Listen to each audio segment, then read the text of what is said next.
throughout my career, I've spent quite a lot of time interacting with engineers, right? As a telco consultant, but then later on at Google as an investor, obviously. And I think the immersion into engineering as I was going through the training myself gave me a better understanding of how to interact with other engineers, probably a bit of credibility as well when I interact with them, because I kind of know what's going on.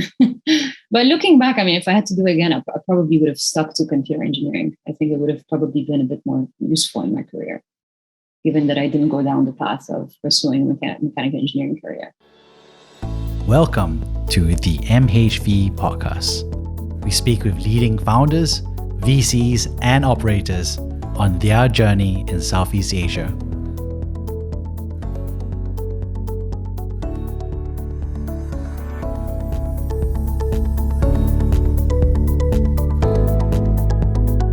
Hi, Michele. Welcome to the MHV podcast. I'm glad to have you on the show. Hey, Jeremy. How are you? Good.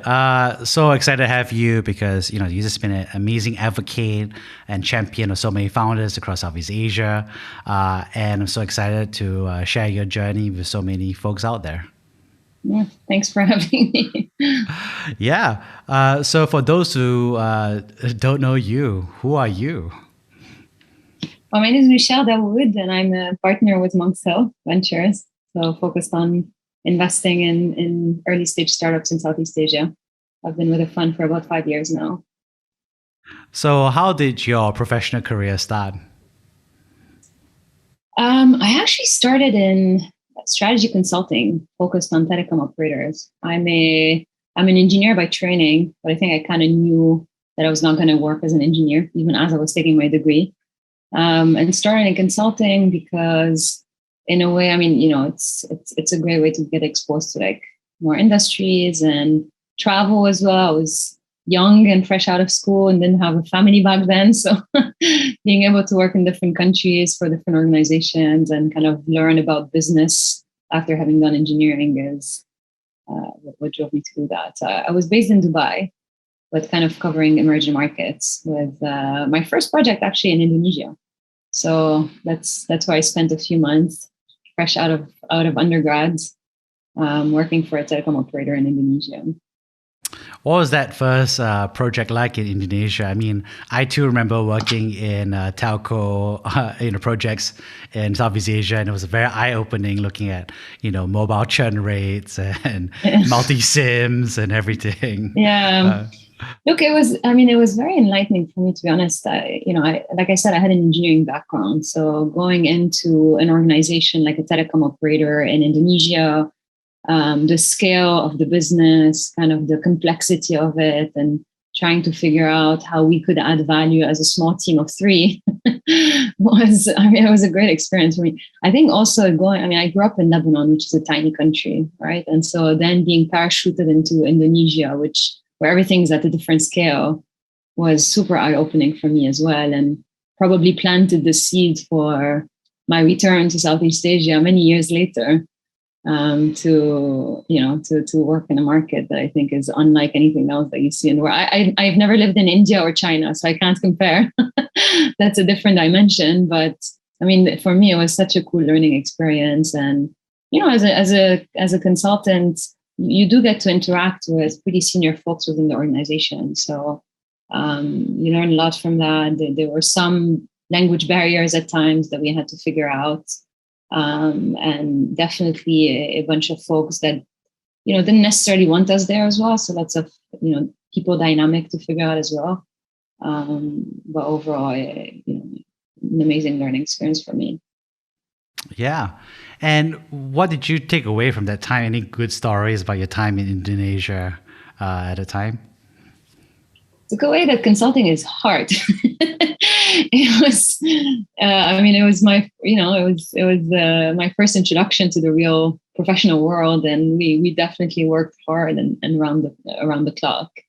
But it was actually also like really cool to see how in this short span of a couple of months, you actually can come up with recommendations that, if implemented properly, have an impact on the whole organization. And a telco operator in Indonesia, and that was one of the biggest ones, ultimately the ramifications of what you're doing impacts so many people in the country that are using those services. So it was actually like really cool to get the sense that my work, mattered in a way, and could have an impact on people's day-to-day life. So I enjoyed that very much. Yeah, and it was just interesting because that was really the first wave of opening up access for the digitization of so much more services down the road, right? With that telco and data and bandwidth. Definitely. And to put things into context, that was 2008, 2009. So it was really the early days of all that infrastructure being set up, and the early days of access to, to connectivity for a lot of people in this part of the world. So, it was really cool to be part of that. Yeah, amazing. And then on, you went on to do more projects and so forth. Could you share more what happened after that? Yeah, so I mean, consulting, the whole premise is you do a few months at a time in different projects. So I ended up spending quite a long time in different parts of the Middle East, but also in Africa. So I had a project in Sudan where I spent time in Khartoum, which was, even from a personal level, such a cool experience as a woman to be working there. I spent time in Tunisia as well on another project, and that was a range of things. So some of the projects were really interesting around like launching new mobile value propositions for telecom operators. Coming up with the whole strategy on what will the offering look like, but also what's the distribution strategy? How do you onboard distributor? What's the training that you do there? How's the what's the aftercare service that you're going to provide? So really the full suite of considerations for a new launch. But then other projects as well. I mean, again, this was 2009, right? So some of the other projects were also around, okay, what should we do for the survival of the organization? And how do we think of human capital resizing and treating employees fairly despite the circumstances? So those were a bit harsher, I think, from an emotional standpoint to work on, but also, still as important in terms of ensuring the overall survival of the organization. And some of those lessons I've actually taken, as well for my current, for my time as a VC now, where, you work with startups and they go through ups and downs, and there are instances where you have to make tough calls.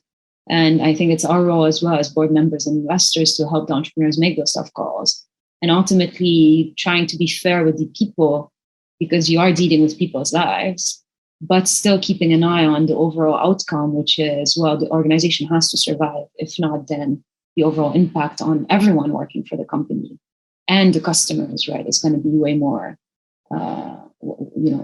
important. So different kind of projects, which I think was, again, like in terms of like your exposure to the business world as someone who was a few years out of undergrad, I think for me that was really, really insightful. Oh, well, I mean, it's a transition there, right? So I guess we're kind of doubling back there, but I guess why did you study mechanical engineering in that scenario? Yeah. Look, looking back, I'm glad I did. I think engineering in general gives you a kind of a good, set of critical thinking skills and some base to use in whatever context. And so for me, the decision was, okay, well, I'm actually like pretty good at science and math. Engineering is one of those degrees that keeps the door open to different careers. Why not? and I actually started as a computer engineer, and then I switched to mechanical engineer because I thought the third year project that we had, which was over the whole year, was more interesting. We had to build kind of little cars and then race as against different teams. So I thought that was cool. That was the extent of my thought process when it came to switching from computer engineering to mechanical engineering. So I've always known I didn't want to work as an engineer. It was more to get the base for whatever I would do next. And actually switching from engineering to consulting is a decently common path, right? Where consultants actually do hire quite a few engineering grads. And then you learn the business crooks on the job, I guess. Yeah, and I think it's interesting, right? Because you've managed to kind of like weave both of those experiences together, right? I mean, technology is really a focus above those dynamics, above the engineering, Yeah. foundations as well as the business Yeah. side as well. Yeah, and that's a good point. I mean, ultimately, throughout my career, I've spent quite a lot of time interacting with engineers, right? As a telco consultant, but then later on at Google as an investor, obviously. And I think the immersion into engineering as I was going through the training myself gave me a better understanding of how to interact with other engineers, probably a bit of credibility as well when I interact with them, because I kind of know what's going on. But looking back, I mean, if I had to do it again, I probably would have stuck to computer engineering. I think it would have probably been a bit more useful in my career, given that I didn't go down the path of pursuing a mechanical engineering career. You started transitioning into technology, right? You had Google and Turo. Could you talk about that transition into technology? Yeah. I mean, look, it's always been something that I wanted to do, I think. And also you'll hear that from a lot of consultants. After a while, you kind of want to be part of the implementation, right? Like you want to be on this side of the table where you're actually part of the company that you're providing recommendations for. And tech, I mean, part of it happens accidentally, part of it happens deliberately. I think I was always interested in that industry. But I also had a former colleague that had transitioned to Google and kept on saying amazing things about working for the company. And so then that's about how the transition happened. It's a bit of it was opportunistic. And I actually moved to London. So I started covering Europe and North Africa and the Middle East as a region. And again, like another great life experience for me. I had never lived in Europe. It was my first actually time in a developed market per se, although I was still covering kind of North Africa and Middle East as a market. And I started doing, I was in the new products and services team. So looking at display advertising platforms and a bunch of the new platforms that we had acquired and thinking through the implementation into Google, but also setting kind of performance management tools and, helping with the business plan and setting the sales targets for the sales team. So I guess a lot of the things I had been doing as a consultant, but now really for the company I was working for. I really loved my time there, actually. I didn't spend that long at Google. I spent a little over a year. I thought I would spend longer, but then business school happened. But it was, just overall like it's a great culture. I mean, it tells you a lot about what a successful big tech company should look like, right? At the core, a lot of, the companies managed to keep a sense of innovation and a sense of personal initiative from different employees, despite the scale that it has. And I think that's actually very telling of how do you keep a culture of innovation within a firm. I think we had a few, maybe like 10, 20,000 employees at the time. So it wasn't yet the scale that it has today, but still a big company, right? And it was a very different perspective for me. And it's such a large company, you decided to go smaller and smaller, right? Or younger and younger, or faster and faster. And you landed at, Udemy, right? So tell us more about what was it like, at Udemy and what scale it was and what you were doing there. Yeah. No, and that was exactly kind of the reason for me leaving Google and actually going to do my MBA. I wasn't sold on doing an MBA per se. And actually, I only applied to Stanford. And the reason why I did that was because I wanted the access to Silicon Valley and entrepreneurship and, the startup scene there. And for me, it was my ticket to get there. And so already my decision to go do an MBA was based on kind of my intention to start working with startups. And even throughout my time there, I started getting involved with startups. I advised a few, I entered a few startup competitions and got a flavor for it. And then upon graduation, I was very clear, I wanted to stay in San Francisco, in San Francisco, the Bay Area, more broadly speaking. I wanted to really be immersed in the Silicon Valley environment. And I was looking for a company that had a social mission I can align with as well. So I wanted a for-profit company, to be clear, but I did want something where I could align with the vision and where the impact of the company was trying to do would speak to me. And I came across Udemy again. It was a very small company back then. I think it was a small company back then. I hadn't really, I had heard of it through a friend of mine from my consulting days who had recently joined them.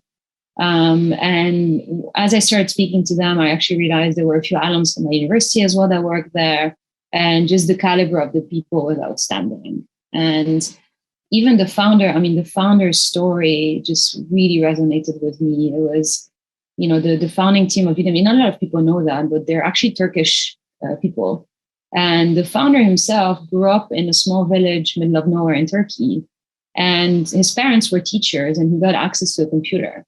And through the access to the computer, he actually taught himself math and participated in a math competition, and actually won a scholarship to move to Ankara and study there. So he firsthand experienced what the impact of technology had on his life and what the impact of access to education had on his life. And because of that, he kind of built that platform, Udemy, which uses technology to democratize access to education and really enable people to yearn for another life, right? Like basically build another life for themselves through technology and through education. And that for me was very compelling of a purpose. And that's why I decided to join Udemy as a company. I was considering joining as the head of marketing for DoorDash back then, which was, I think, 10 people. So looking back, I'm not sure that was the best financial decision I made, but definitely an amazing experience still. Sorry, that's so funny. I mean, that's, a lot of people make similar decisions, like at a time, right? It's like A or B, right? It's always hard to tell at that stage as well. Yeah. And what did you learn from that time at Udemy, right? I mean, there you are, obviously building on this incredible company. What did you learn from that time? So Udemy was a really eye-opening experience for me. I think it was my first true entrepreneurial experience. I joined, the team was small. I joined as an individual contributor and kind of like started building teams and it was really the true start of experience that I was longing for. I wasn't a founder, right? But I was still like an early employee and definitely felt like I got to shape the direction of the company, got to influence some, strategic decisions. And it's a very rewarding feeling. I also was managing people for the first time and managing like pretty large teams. And I think, I actually got to experience a lot of the kind of textbook MBA experiences around like people dynamics and people issues and management, and how do you keep people motivated? How do you manage people that are way older than you? Like, how do you deal with all of that, right? And at the core, that's what a company is, right? It's a set of people and a set of people dynamics. And the better you are at managing and dealing with those, the better you are at building a successful organization, which then ends up, succeeding as a company overall. There's a lot of things that we did wrong. There's a lot of things that I think we did quite well. And looking back, it was one of the most formative experiences for me professionally, just because of the speed at which things move and the impact that a decision has on the complete trajectory of a company. One interesting part, obviously, is that, you make decisions along the way about what it means to be a leader, to be a manager. Were there any interesting experiences along the way that you learned about yourself as a leader or manager from that experience? Yeah, I mean, I think you learn what kind of leader you want to be as you're exposed to more and more of those decisions and over time. I don't think I came into the company as the leader that I am today. And I think I probably won't be the same leader that I am today if you ask me again in 5 or 10 years. Like I mentioned, I joined as an individual contributor, and then I was actually asked to then manage my peers who had onboarded me. And some of them were not happy. I mean, you can imagine they were not happy with that, right? And so it's quite challenging. I mean, how do I earn their trust, right? Like, how do I convince them that I actually have something to bring, knowing that I've never managed people before? And this is like purely a leap of faith from my boss, right? And I think like it's, I mean, it's going to sound cliche, but it goes back to like authenticity and dealing with people in a way that's authentic and is representative of who you are.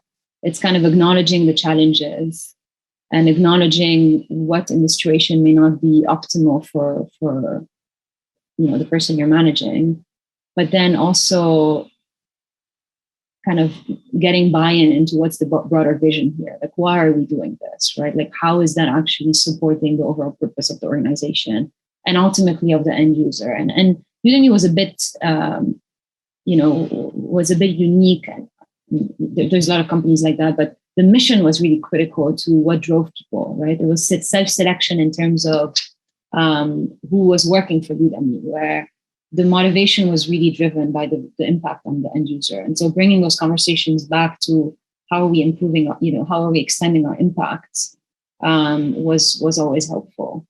And then, I mean,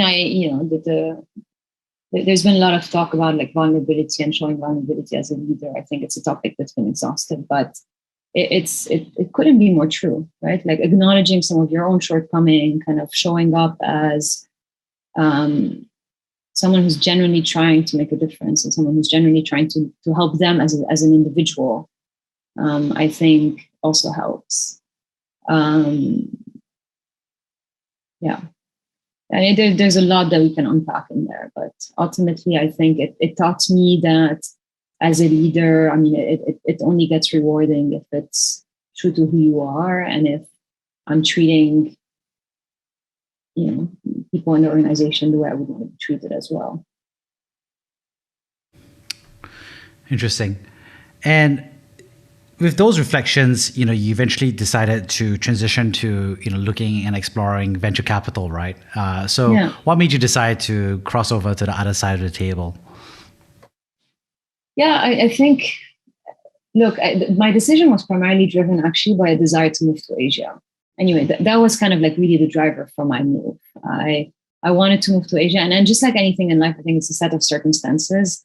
I had always had, I mean, since my time in Indonesia, I think moving back to Asia was something I was really planning on doing at some point in my life. I also knew I was not going to live in the US. I grew up in emerging markets. I think tech in emerging markets has a very different application than in developed economies. So, from a geography standpoint, I knew I wanted to go back to Asia. I think the scale of things, the timing of, transitioning to the startup ecosystem in Southeast Asia was very appealing to me. And then at the time, my husband was actually considering 2 job offers, one in San Francisco and one back in Hong Kong. So we're like, okay, let's actually make the move. It's now or never. I mean, that's something I've always wanted to do.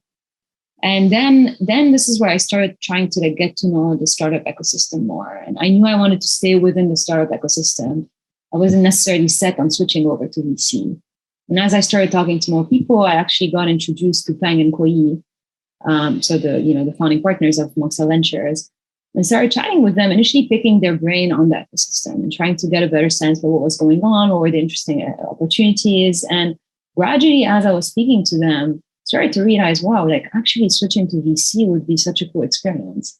It would give me kind of an overview of, I was new to the region. So VC actually would give me access to the whole region, right? And learn what startups were, what were the startups that were actually emerging in the space, or were the industries that were interesting, leverage some of our experience kind of running a company in the US to support a nascent ecosystem, right? And, I go back, overall, ultimately the impact is quite important for me. And it seemed to me like it was an amazing platform to kind of expand my impact and actually help entrepreneurs that themselves were pursuing super interesting missions. And that was really the driving factor for my transition. Amazing. And I'm so curious. What was it like crossing over to the other side from your perspective? I mean, what was that shift like from your perspective? Because I mean, lots of people ask, right? Look, it's definitely a transition, right? Like there's so many things that are different as an operator and versus as an investor. First of all, the timing, like time has a different notion, right? Like when you're an operator or running a startup, your impact is measured day to day, right? Like hour to hour in a sense. Like you have like weekly goals and like monthly goals and quarterly goals, and you really see the impact of what you're doing. And those little steps along the way are really important in the direction of the company.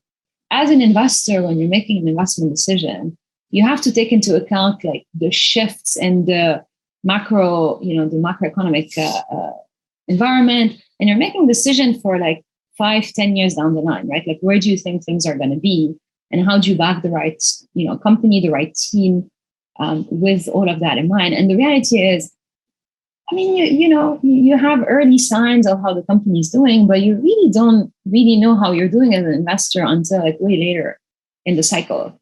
And that's a completely different frame of mind. So that was the first one. The second one is just how granular you have to go. And that's, I think, one of the, even, having hired a bunch of people from an operating background, I think it's one of the toughest transitions to do, going from an operator into an investor. As an operator, your natural inclination is to want to really go into the details of the business and understand every little thing of what's going on so you can influence it, right? It's very important to go nitty-gritty into the details. As an investor, it's actually not useful to do that. For the investment decision, you end up wasting the entrepreneur's time. I think it's very important to understand like what are the things that I need to know to make a good investment decision, and what are the things that I'm actually curious about but are not actually going to help me make an investment decision. And how do I prioritize, and how do I let go and be okay having some areas that are a little less clear to me because they're not as important from an investment standpoint. And then secondly, of course, after you've invested and you're sitting on the board and supporting an entrepreneur, it's also being okay being that coach and kind of being that thought partner and supporting them in making their decisions, again, without going into the nitty-gritty of understanding every aspect of the business, because it would not be useful. You're wasting their time. You'd be micromanaging. That's not what a successful investor does. And so that transition is, I think, something that's an interesting change in perception and natural inclination that you have to do over time. But I mean, overall, it's such a it's such a cool experience. You as an investor, you end up working with companies or solving very different problems in very different markets. You have kind of that bird-eye view of the whole ecosystem. You're looking at a different scale, right? Versus like being very heads down on one company, one set of problems, one set of competitors. So it's just a very different perspective. One interesting thing is that there's a lot of trade-offs as a result, right? Which is like you said, transition of being a founder who's now an investor side. There's also, I think, benefits, I guess, hopefully, from being a founder who's now an investor. What benefits would you say those are from being a founder who's now an investor side of the table? Look, I think, I always say there's no one path to becoming a successful entrepreneur. And there is successful entrepreneurs from all walks of life. And I think that's true of being an investor as well. Like you have examples of successful investors that have come from different paths of life. That said, I do think that when you do early stage investing, having been a founder or an operator at a startup is definitely helpful. It gives you some, practically speaking, I think when you're assessing a company, when you're working on the board of a company, it gives you kind of that practical lens on what's feasible, what's not. And it gives you it almost like a better flair, I think, of what's going on under the hood when you're talking to an entrepreneur. I think it's obviously very clear that when you're supporting on the board of a company, a lot of the issues that the company might run into, you may have run into yourself. And It's not to say that you can't pick up those as you go, the more companies you've invested in if you haven't been an operator before. But I think it does give you that, that experience earlier on in your career as an investor. More importantly, I think where the real difference is in terms of credibility. I think ultimately the best entrepreneurs have a lot of investors they can choose from. And they want, more often than not, they want to have on their board someone who's been in their shoes before, because they, rightly or wrongly, assume that that person will have a better sense of what's going on and will be able to better support. And at the core, it's about founder empathy, right? It's about truly being able to build that connection with the founder because you genuinely know what they're going through, and being able to support along the way, again, because you've been in their shoes before. I think particularly for early stage investing, I think as you start going into growth investing, it's less relevant, but particularly for early stage investing, it's really helpful. The one thing I would add is, I think what's particularly helpful is to have been part of the growth story of a company. So, I think starting a company is great, but also being able to see how you scale a company from seed Series A all the way to Series C, Series D, or whatnot. It's a very different toolkit that you need.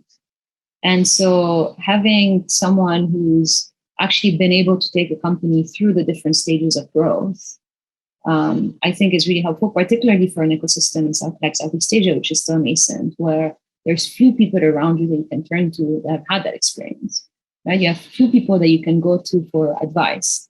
And so having an investor that has had that perspective that can help you lay the right foundations early on to prepare you for those next stages of growth, I think is particularly helpful.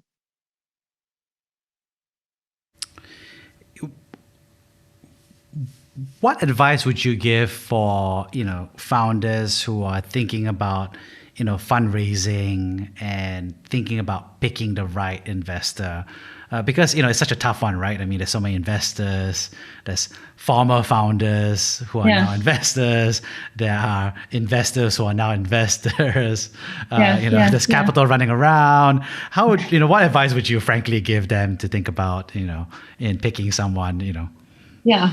Look, when it comes to fundraising, I think there's a few practical elements of planning your fundraising in an effective way. And then there's people element of choosing the investor. Practically speaking, first advice is start planning early, right, for funding. Don't wait till the last minute. Don't wait till you're running out of cash. Not only because the fundraising process itself is going to take some time, but also because way before that, you need to know what you want to look like for the next stage of fundraising, right? So start being clear as to what are the milestones you want to hit, how do you get there, and how do you start fundraising early. There's all that we can go into in terms of like what makes a good fundraising conversation, how do you present your company, how do you basically share authentically where the company is at in a way that's compelling to investors so that they want to actually buy into your vision, but also where you're actually being authentic and genuine about the challenges that you're experiencing, because you actually want someone on your board who knows that, first of all, who's okay with that, and who's willing to support, right, and help you with your challenges. So that's a whole discussion we can have on that. At the core, when it comes to choosing your investor, there's some elements that you can look for, like a checkbox that you can look for, right? Like, do you want a fund that has a better brand, right? Which helps you when you're going to announce your funding, be associated with a brand, and then like hopefully help with recruiting and then your next rounds of funding as well. Do you want a fund that has maybe worked with companies in your industry or with adjacencies, or can actually or in similar companies in a different geography that can bring some of that expertise and learning back to your company? But at the core, it's really about the individual partner, right? Like, you're going to have a partner on your board. And yes, you're going to have access to the rest of the partnership. But really, the interaction is going to be primarily with that one. I mean, in our case, we have two partners on the board and we have an associate. So it depends on the fund. But really understand, who is it that you're going to have on your board? How bought into your vision are they? Right? Like, do they genuinely get excited about what you're trying to do? Are they going to be gung-ho about, pushing you and supporting you in achieving that vision. And how do they deal with founders when things are not going that well, right? Because I think it's easy for any fund and any partner to get excited about a company that's doing really well, but you're going to have ups and downs as a founder, right? Like, how are they going to deal with you when maybe things are not looking as bright, or there's an external circumstance like COVID that is completely unforeseen and is actually like changing the direction of your company? And so, it's very important to have that, first of all, like that personal affinity with the person you're talking to. Like, do you feel like you can be genuine and authentic, open up about your challenges? Do you feel like they're supportive? Do you think that they have the right toolkit and the right connections to help with that? But also spend quite a lot of time talking to founders they've invested in. Those are actually the people who are going to give you the best window into what it's like to work with this fund and this partner. How, what have been their individual experience in terms of, like, practically speaking, what kind of support have they received, and what has happened when, for some of them, things haven't gone as well, and then make your decision based on that. You've been an operator that has been in the trenches, right? Building, scaling, and how hard it is to build and scale companies. And now you've been on the other side at a board, working with founders, believing and growing.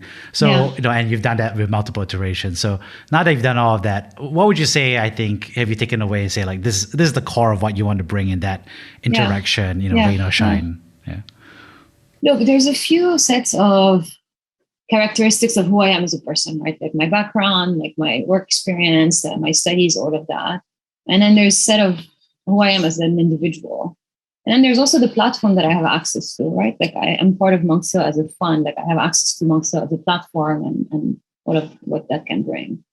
I think if you go back to my personal experiences, I think I've had the chance of working in different continents and different markets, and I've had the chance of seeing how things are done at different phases as well of the growth of the company. I've been part of very early stage companies. I've been part of very large tech companies and anything in between. And I think that usually is a good perspective to bring, kind of knowing where you start off from and where you want to end up. I think the fact that I've spent time in different markets means that I can also, I have the chance of having networks in those markets and experts and advisors that I can tap into as well. And that is usually quite useful, particularly for a founder in Southeast Asia that may not have that access. I've had my own set of experiences with BD and marketing and strategy and operations and whatnot that I can bring to the table. But I think at the core, it's, I like to think that I invest in businesses that I'm genuinely excited about. And I think I've mentioned it before. I think tech in emerging markets has such an incredible value creation potential. And so I genuinely get excited about the founders that I work with and what they're trying to achieve. And I think having that kind of sidekick as a founder can be helpful, right? Like, as a person, I tend to be like a pretty positive person, and I kind of see the best in situations. And I think that can be helpful as well, especially if the founder is going through some hardship or whatnot. I also am a true, I'm very focused on, as a person and with my friends and whatnot, I'm very focused on kind of mindfulness and responsible leadership and mental health. And I try to make sure that when I, work with founders, that's always in the back of my mind. Like, do they need support as a person, right? As an individual before being a founder, right? Like, how is the individual behind that, that founder doing? And how is, what can I do as an investor to help with that? So I try to bring a little bit of that, my interest in that field into who I am as an investor. And then lastly, like I said, I'm part of a platform. I'm privileged to work with, people who've been in the ecosystem for a long time, who've been serial entrepreneurs. We have a set of operating advisors that I think is, world class in terms of the skills that they're bringing, network through our LPs. And it's all of that, I think, is really helpful for an entrepreneur who is heads down executing on the business and doesn't have the privilege that we have as an investor to meet as many people and connect the dots. So yeah, that's what I think I bring. But you should ask founders that I work with. And I think wrapping things up here, for a lot of the folks out there, what advice would you give for people who are thinking about, becoming a founder in Southeast Asia from your perspective? It's just starting out from your perspective, or starting out a tech career. Any advice you would, give from your perspective? Yeah. I mean, do it. Look, I think timing is really important when it comes to those things. So the ecosystem is at a stage that is really exciting. There's still so many layers of opportunity that are to be tackled, that I think if someone who's smart and dedicated puts their head to it and obviously chooses the right problem to work on, they could be very successful. So I would say it's always hard to make the plunge, right? Especially if you're in a comfy job and you're kind of giving up something to start from scratch. But I mean, it could be such a rewarding, such a successful experience. I think don't underestimate how tough it can be. I think sometimes people, and you need a little bit of that naive perspective as well to be an entrepreneur, right? Like, maybe like ignoring purposefully all of the hardship that's in front of you. But I would say like, come prepared and aware of the fact that there's definitely going to be some very challenging things you're going to have to deal with as a founder. No matter how, there's not a single story of a founder that hasn't had very, very deep lows as well to deal with. And surround yourself with the right people, I think is probably like the most important thing you can do. I think it starts with self-awareness, right? Like knowing as an individual who you are, what you bring to your table, what your blind spots are. And it's after self-awareness, there's an element of humility that you need to have as a founder, like being humble enough to acknowledge some of those shortcomings so that you can actually surround yourself with people who complement you. There's tons of literature on that and tons of tools that can help you do that. But at the core, it comes from a place of self-awareness and humility, like the desire to actually surround yourself with people that are smarter than who you are and complement you in a way that is going to be really useful as you scale your business. I think that's the core of it. Awesome. Thank you so much, Michele, for sharing so much of it. And on that note, I'd love to kind of like paraphrase the 3 big things that I took away from this. First of all, thank you so much for sharing your professional journey. I love especially the early notes about your early time as a early computer engineer who ended up switching to become a mechanical engineer to race cars. And so we've got to see some pictures of that eventually. And eventually becoming and learning, having that foray as a consultant doing Indonesia telecom and being that first wave of digitization and early 2000s. And then after that, I love the second big theme, which was about being part of the earlier operator and scaling of technology at Google, as well as Udemy, and learning, I think, what it means to be a fast growth company, and also learning not just the nuts and bolts of that from a scaling perspective, yet also what it meant from a personal leadership dynamic as well, and what it meant for yourself.